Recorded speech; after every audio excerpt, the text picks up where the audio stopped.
Welcome back to another episode of the Table Network Podcast. I'm your host, Zach, here with Kinsey and Chris. And on this episode, we have Vanessa Van Edwards.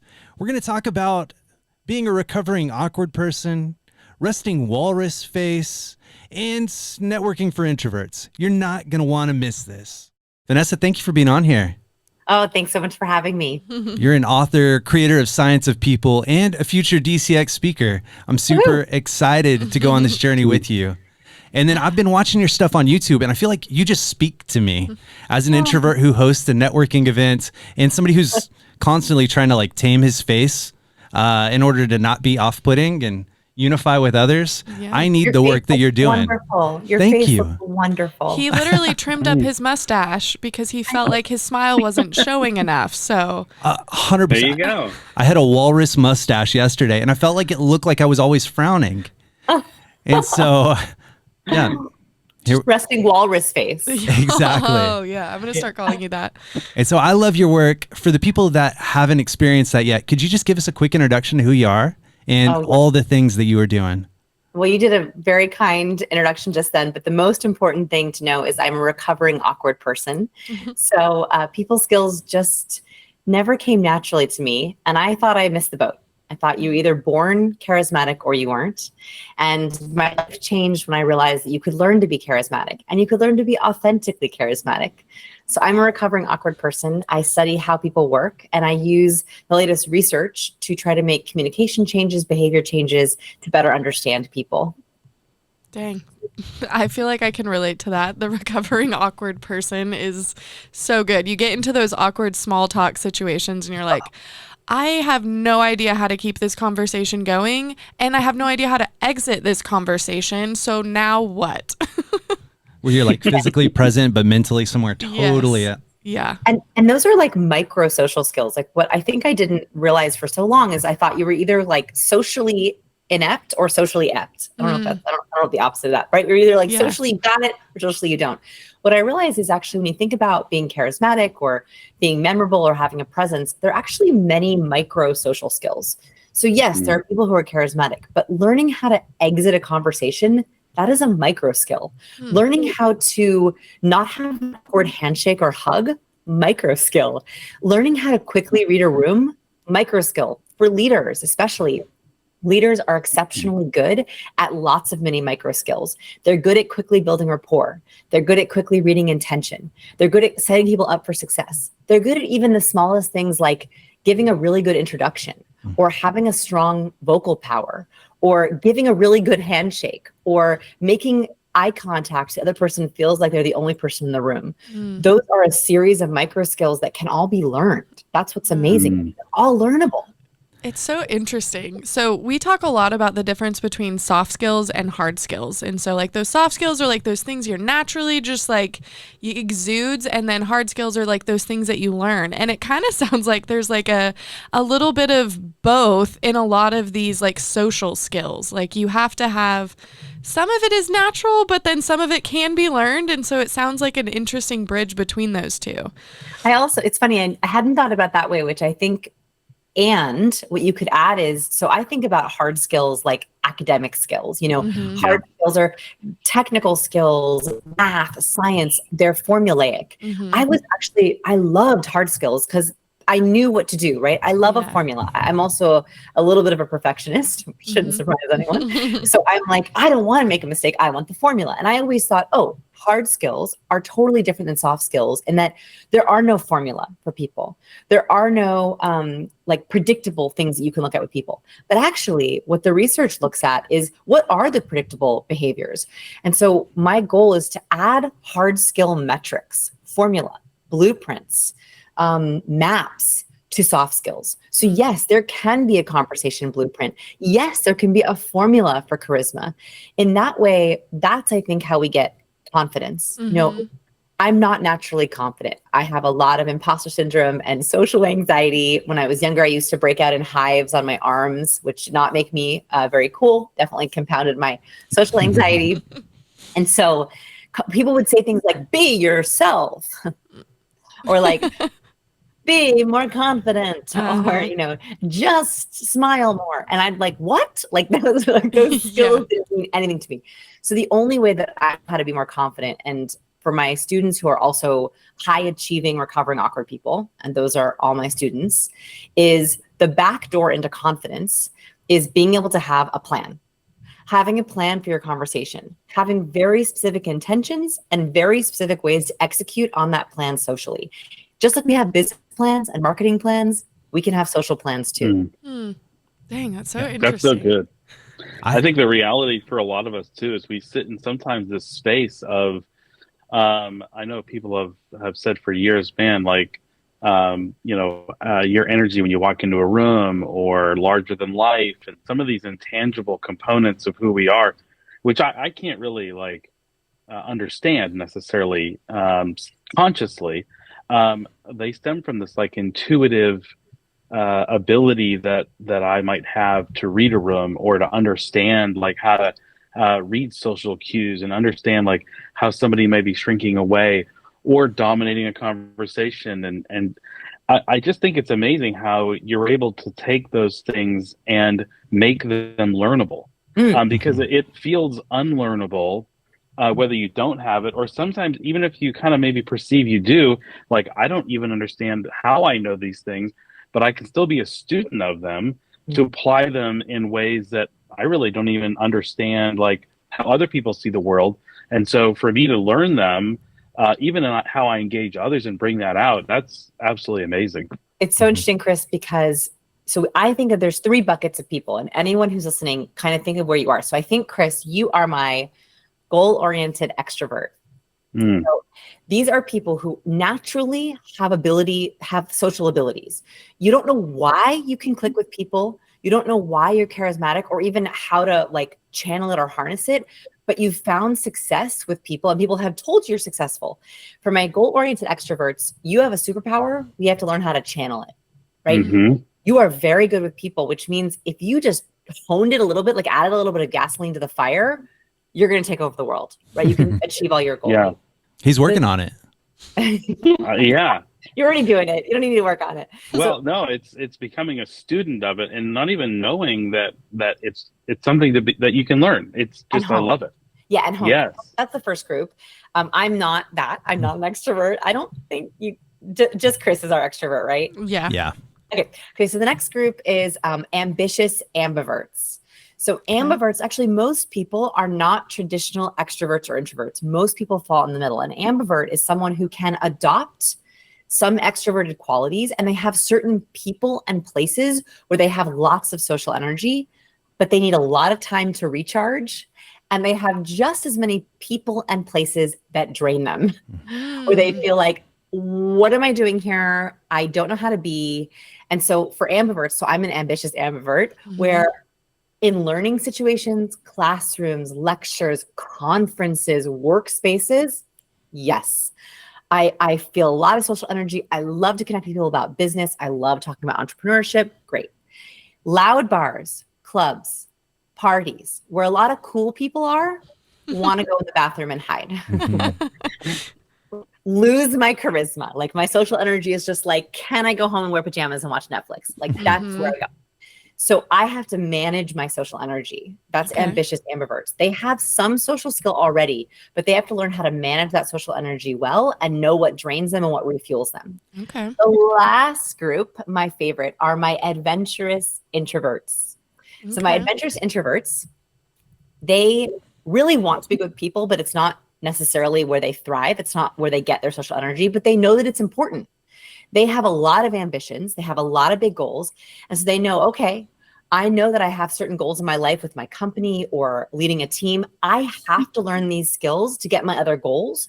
And so because I'm ambitious, I can do that. Because I'm adventurous and I'm going to try to step outside my comfort zone, I'm going to do that in service of my team and my goals. Mm. Did you know? Okay, Zach, where do you think you fall? I think that you have one of each type here in this conversation. I would agree. Is that fair to say? I think it might be.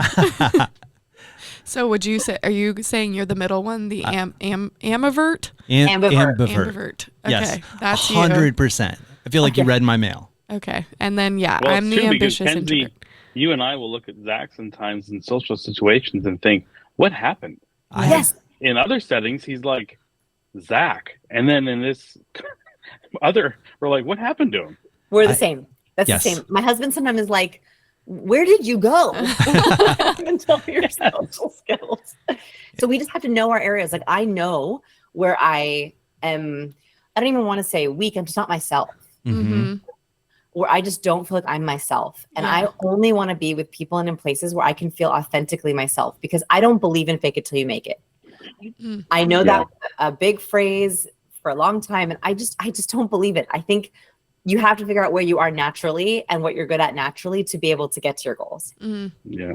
Dang. Man, that is so good. I feel like that was on the money. I can be extroverted until I'm not. Yeah. And then when my battery's out, I'm done. I just need to go home and veg. And sometimes I can be so social or extroverted that I end up in situations where I'm like, hey, when is this going to be over? I can get myself in all sorts of trouble. I'm also the same guy that when I go to a party, I have like a party plan. I'm going to work the outskirts of the room. I'm going to find a bathroom. I'm going to adjust and acclimate and then kind of enter in as I feel comfortable. So That's confidence, right? If you have a social plan, you have lots of confidence. We're going to be talking about a lot at the conference is like, how do we create a very specific plan for our interactions? Like not only in situations, but with specific people. So I love that this is all learnable. I've always been told it's not what you say, but how you say it. Like we know that so much of business and life is rooted in relationship. All of business and life is rooted in relationship. And so that we can make minor adjustments in the way that we communicate with people and have a big impact is huge. And so I love that you've donated or you've given like your life to the science and service of people. There's nothing better to you. You've done that in a lot of different ways. I mean, your YouTube channel has been great for me. You wrote 2 books, Captivate and Cues. What started you on this journey?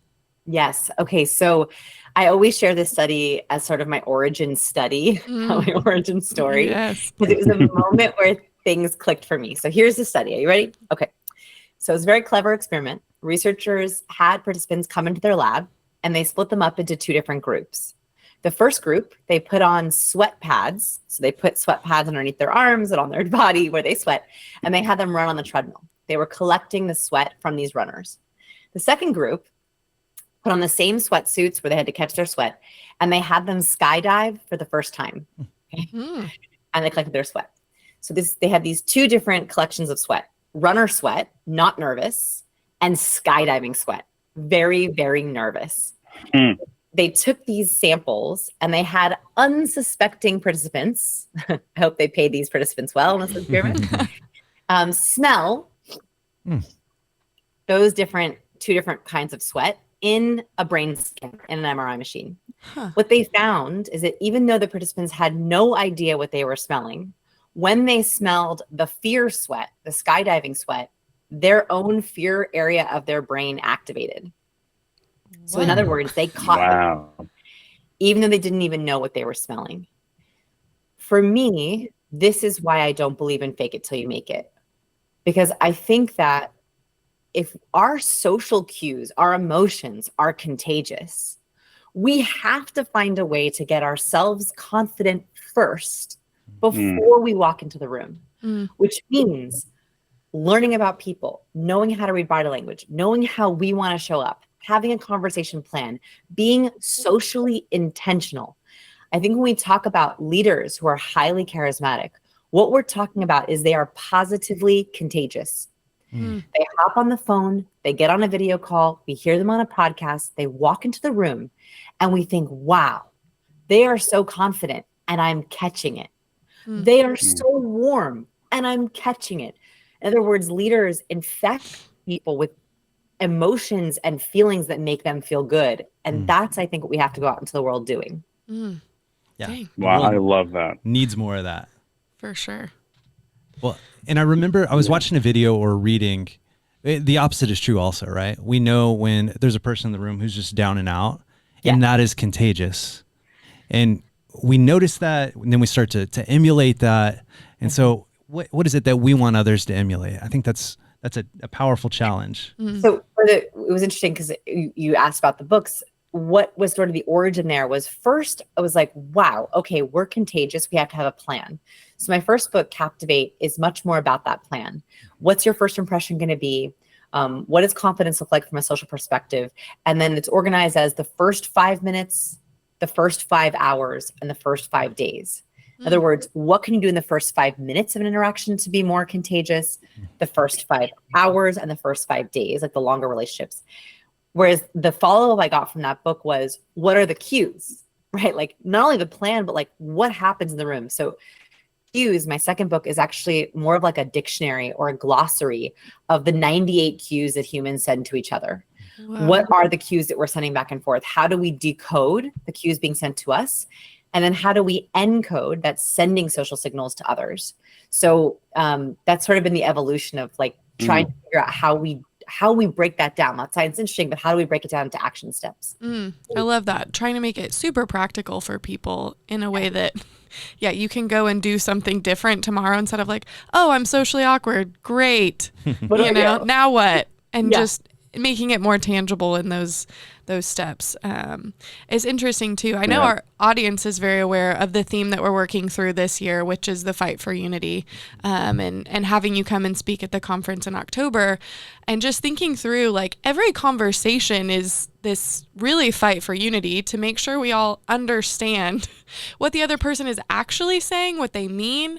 But it's so interesting how there's so many different components like you're talking about that feed into this, right? Like it's not just saying things, but it's saying them with the appropriate body language and facial expressions and the cues.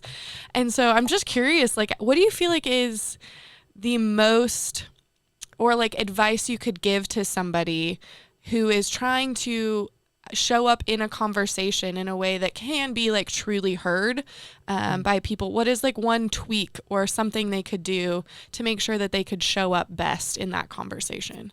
Okay, so this is going to be a kind of a crazy concept. But here's how I like to think about this. When we think about showing up to a conversation and making like a tweak to make someone feel more comfortable or to be likable ourselves, there was a study that looked at the most popular students across a variety of high schools. Now, if you think back to a lot of our social anxiety, I don't know about you guys, but a lot of it comes from my high school. Yeah. So this study, I was real excited to read this study. So what he did is he asked every student in a series of high schools to rank other students in terms of popularity, along with a bunch of questions. So he found who were the most popular students and who were the least popular students. Now, if you look at a hypothesis, if I were to ask you, who do you think was the most popular kids in school? We often guess, athleticism, maybe the smartest, maybe the prettiest, the most handsome. None of that mattered. The popular kids were not more handsome, smarter, more athletic. The only difference was the most popular kids had the longest list of other kids that they liked. In other words, the most likable kids liked the most other people. They just liked almost everyone. And what this showed up as, when he watched these students in the hallways in their classroom, is the student that liked the most other people, who were also the most popular, they were first likers. They walked down the hallway and didn't wait for other people to say hi to them. They were like, hey, George, Sarah, hey, Mike, you want to come sit with us? They were first likers in the cafeteria, in the classroom, on text, in the hallways. This was so encouraging to me because it means you are in control of how likable you are. You are in control of giving people the gift of liking. The number one thing that you can do to create unity, to create likability, to make people feel good is to be the first liker. We often hold back our liking because we're afraid of being rejected. We're like, oh, I don't know if they know me. I don't know if they like me. I'm not going to say anything. No. I want you to be the person who invites people to your table. I want you to be the person who says hello first in the hallway. I want you to be the person who speaks up first in a meeting. All of those things actually make you more likable and are gifts. It's telling someone, I like you. That's so good. I had a roommate a couple years back. It was probably 8 years ago. And this guy was a wild man. Like, not the guy you would take advice from, but he would always tell me, if you want friends, present yourself friendly. And now I'm like, science. He was right the entire time. Right. He was right the entire time. And if you watch highly likable people, they are not afraid of not being liked, right? Let's get yourself right first, right? Like, I am okay if I wave to someone across the street and they don't wave back. I used to not be okay with that, but now I'm like, you know what? I would rather them see me than risk them not seeing me and me feeling a little embarrassed. Yeah. And so I think that that takes a lot of confidence to be like, my social plan is to be first liker, is to give the gift of liking. Yeah. And so I think that that's incredibly empowering because it's totally within your control. Totally. And Yeah. it's so I sacrificial. love that. Yeah, it's sacrificial and it's vulnerable because to make the first move, to make the first step in any relationship can be a little scary and intimidating. Yeah. But I mean, I always say my wife's an extreme introvert, but just has, is the most likable person I know because she gives it away so freely. And it just attracts people to who she is. And I just, and I always remark on it. I'm like, man, in so many areas of life, like you think you're controlled by fear, except in this where you just give away your likability. You like people and they like you back. Yeah, that's it. Jeez. It's so interesting. I literally got chills as you were talking about it because it's totally in our control. Yet we want to put the pressure on other people, or we want to kind of play the blame game. Well, like nobody's including me, or nobody. And like, sure, there are times when people are just rude. But I think taking kind of that ownership for yourself and realizing like, I can actually do something about this and I can actually have an impact for somebody else too. So it's impactful for me, but how cool is it to extend that, like you said, a gift to somebody else to make them feel included in a part of something that will hopefully lead to confidence for them. And so it's contagious in that way as well, for sure. That's it. And it's super empowering to be the first liker. Like once you overcome that barrier, it feels so good to be like, I'm just going to like people. Yeah. Yeah. And like you said, it's like you get it inside your head and heart in a way that allows you to have a little bit of confidence. And, we talk a lot about having a tribe around us that speaks truth about who we are, even on our worst days. And so, having that tribe around you that really speaks into who you are can really boost that confidence so that when you do give that wave across the room and somebody that you like respect or like and are hoping that they'll engage with you, they don't, well, then you're not going to feel like, oh, I'm not going to put myself out there again. No, you're going to remember those. I think about Kenzie and Zach, how you guys just allow me to feel so confident in who I am. And that allows me to play my role in engaging with those in our community in a really productive way. So yeah, it really is this definition of unity. I love it. Yeah. You set your intention, your purpose, where you want to go. Invite other people to join you on that journey, and they can both encourage and hold you accountable to it. And so I love this. Next question, like what keeps people from stepping into this? What would be a barrier to unify or to just putting into practice some of these simple tips to start to see and be seen by others? So I think that awkwardness, like I've talked about awkwardness a couple of times, awkwardness is a symptom. Right? We feel awkward after we feel something before that, right? Usually it's fear. Sometimes it can be anger. Sometimes it can be self-loathing, right? There's a lot of underlying emotions. And so what I think we have to think about is, where does your awkwardness come from? That's our barrier to unity, right? If we're afraid that we're not likable, right? That's going to prevent us from liking others because we feel unworthy. If we're afraid of being rejected because we don't feel confident enough in ourselves or our ideas, it's almost impossible to unify with others. So I think that like the self-work that we have to do before we can even unify is knowing you are worthy, right? You have wonderful ideas. You have wonderful talent. Your business, your team is worth hearing, is worth sharing. And that you are a good person. You are worth knowing. You are a good friend, a good parent, a good boss. So if you don't feel that you can say that with confidence, there's no way that you're going to be able to have any kind of unity. So what do you have to do at night to go to sleep knowing that you are a good parent? What do you have to do to go to sleep knowing that you're a good boss and a good team leader and a good friend and a good sibling? if you feel inherently good in those roles, and good doesn't mean perfect. Good does not mean that you don't make mistakes.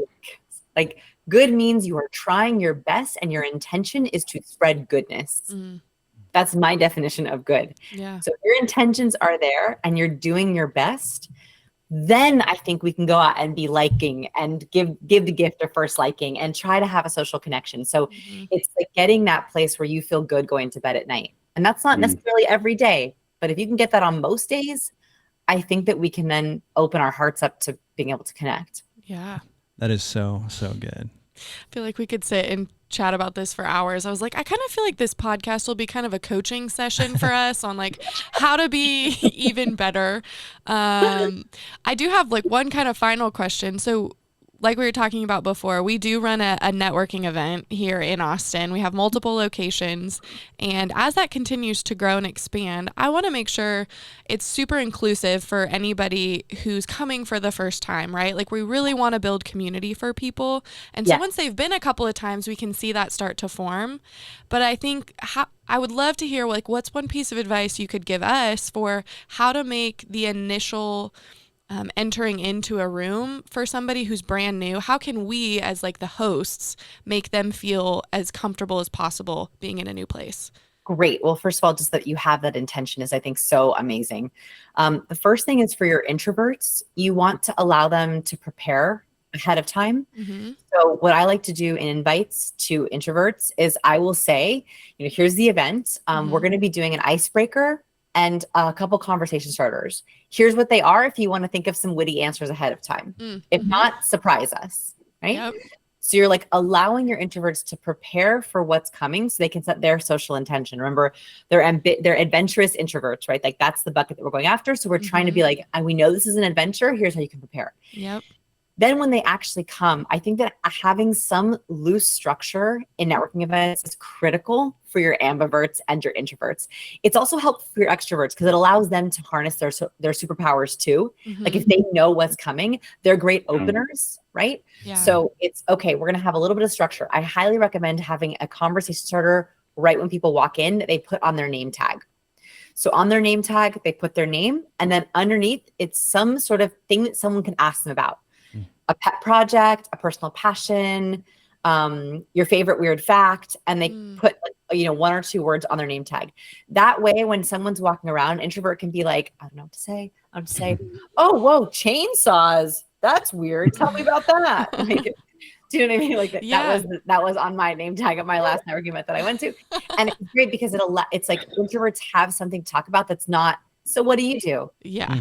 Yeah. Yeah. Horrible, right? So one on the name tag that allows all your early people to have something they can immediately talk about. Then about 1/3 in, so if it's like a 3-hour event, like 1 hour in, maybe 45 minutes in, I highly recommend a structured icebreaker with no more than 10 people per group. So like say, okay, we're gonna do an icebreaker. All my local entrepreneurs, let's have a circle up here. Everyone whose name starts with A, you're gonna be here. Like however you want to structure it, you can structure it. You can even do introverts, extroverts, ambiverts. Tell your extroverts, I need you to like host the circle. Like tell your extroverts, okay, you're the one who's going to start. You're going to make sure everyone keeps going. Like you're the extrovert. You're going to like harness that energy. They're like, yeah. Like extroverts like love it. They're like, yes, like give me a social job. And then I would do, this is what Nick Gray, my friend Nick Gray, he's also in town. He's wonderful. If you ever want to bring him in for one of these events, he calls it a value added conversation starter. It's a conversation starter where people want to take notes. So like one of his favorites is like, what's the best purchase you made under $100? Then you get recommendations on the table. Or like, what's the best new song that you were listening to on Spotify this week? Like something that people are going to be like, oh, wow, I should do that. Or like, what's your favorite underrated Austin restaurant? Okay. Yeah. Like things where people are like, oh wow, like I gotta go try that place, or like I gotta go buy that back massager. Cool, like whatever it is. Yeah. So I would have at least one of those, maybe two, and have your extroverts host them. It like allows the room to flow, and I try to do it every 45 minutes to an hour, so you don't get people who are stuck in a conversation that they cannot exit. Yeah. And it like mixes up the room a little bit. So over the course of a 2-hour event, I might have like 3 icebreakers. Okay. No, that's super helpful. So Yeah, Table that's Network great. attendees, start paying attention to us integrating those helpful tips. I love it. Vanessa, I like it. Casa Chapala off Burnett Road. That's Is my it? underrated Austin restaurant. Okay. Okay. Casa Chapala? Is that Yep. what it's called? Great outdoor patio, great drinks. Okay. And queso fundido, they set it on fire. It's amazing. What? Uh-huh. Wow. Got to Okay. check it out. Okay. Well, thank you so much. I mean, even just hearing you on this podcast talk about the science of people gets me all fired up. I wish they would have taught this in science class, right? This affects so much and can have so many implications in like your personal life, but also how you interact with others. So thank you for the work that you're doing. We have a lot more coming for the conference. I'm actually going to be talking about totally different tips. So everything we talked about today, I'll be covering new, different things. We're going to be talking about the science of charisma and the science of leadership. So get excited. Let's go. I am pumped. Yeah. And so if we want to Can't wait. continue in our studies and follow along with what you're doing, how can we stay connected to you? Oh, goodness. Well, thank you for asking. So scienceofpeople.com is where we have all of our articles and videos. I also have a ton of free trainings, like free courses. So like I have a free how to deal with difficult people at work training. It's like you could, not that anyone has any of those. So Yeah. just in case you do, that's like a free training. I have like a free likability training, a free influence training where like anytime I have really good science and I just want to get out there, I teach a free training on it. I do them about twice a year. I have an assertiveness training coming up. So please go watch all those free trainings. The reason I put them up is so that people will watch them for free. So please go watch them. And then I'm Vanessa Van Edwards on YouTube. Awesome. Well, thank you so much. We look forward to seeing you again in October. Woo, I can't wait. Thanks for listening to another episode of the Table Network podcast. We hope that it was as informative and helpful as we found it for you.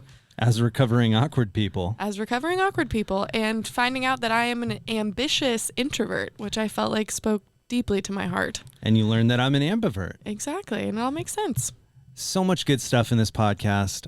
This is the kind of science I like. We'd love to hear feedback from you guys. If you would go ahead and like, comment, subscribe, and share this podcast and post with others that you think will find it valuable. We'll see you at the next Table Network or on the next episode. Till next time.